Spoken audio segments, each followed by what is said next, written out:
রাধে রাধে বন্ধুরা, আশা করি তোমরা সকলে ভালো আছো। কিন্তু সত্যি কথা বলতে কি, আমার মনটা আজকে খুব খারাপ।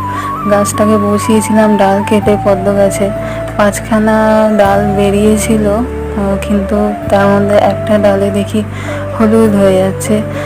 কেন হলো, কী কারণে হলো কিছুই জানি না, বুঝতে পারছি না।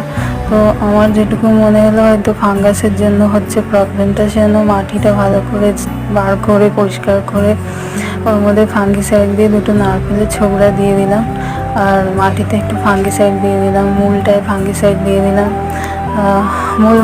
মূল মানে ওই ডাঁটাটায়, আর উপরের অংশটাতেও একটু ফাঙ্গিসাইড দিয়ে দিলাম। জানি না কিসের জন্য এটা হচ্ছে, তোমরা যদি কেউ জানো তো আমাকে প্লিজ কমেন্টে জানিও। আমি তো নতুন, অত শত জানি না, মোটামুটি টুকটাক গাছপালা লাগাই। তো তোমরা যদি কেউ জেনে থাকো কেন হচ্ছে সেটা বলো।